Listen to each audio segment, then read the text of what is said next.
गोविंद चंद्र पंडा खोर्धा जिला सांबादिक संघर digital coordinator देखु जो भाव क्रमागत भाव गणमाध्यम प्रतिनिधि कंठरोध कार्यक्षेत्र में केतबेले आक्रमण शिकार होची गणमाध्यम प्रतिनिधि तो केतबेले अन्यर आक्रोशर शिकार होची से भली राजधानी छाती उपरे जेभली भाव जड़े कर्तव्यरत महिला सांबादिका उपरे जड़े पूर्वतन जनप्रतिनिधि पूर्वतन मंत्री जेभली अशोभनीय आचरण करी आम जो गणमाध्यम विभिन्न वीडियो फुटेज देखुचु कुकुर छाड़देवा भली घटना माने माने प्राणांतक आक्रमण से गोटे या घोर निंदा करुचु आ बारंबार आम दाबी कर सांबादिक मानक जो जो परिस्थिति दे गति कर सांबादिक सुरक्षा आईन प्रति एप्रति कई कर्णपात करूना सांबादिक जितेबाला कर्मक्षेत्र में विभिन्न प्रतिकूल परिस्थिति देखिए गति करुच्ची तार समस्या टाक कहीं बुझुना जितेबाला गणमाध्यम गोटे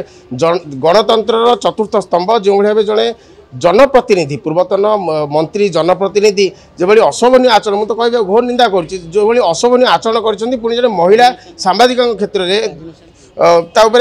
अनुरोध करी माननीय मुख्यमंत्री को एभली जनप्रतिनिधि दृढ़ कार्यानुष्ठान होगा दरकार एवं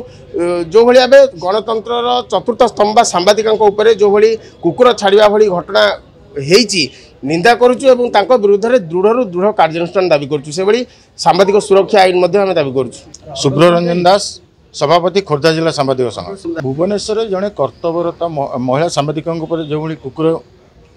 छड़े जो भाया घटना करागला यह अत्यंत निंदनीय तापर बर्तमान जहाँ देखा गणतंत्र चतुर्थ माने स्तंभ प्रति यह गोटे प्रश्नवाची सृष्टि कर तेणु आज आम सबू खोर्धा जिला सांबादिक मैंने आसी जिलापाल भेटी दाबीपत्र देवु आगामी दिन में कौन कार्यानुष्ठान ग्रहण करा न जाए तेबे आम राजरास्ता को लिया निष्पत्ति नहीं बर्तमान तो दीर्घ दिन धरी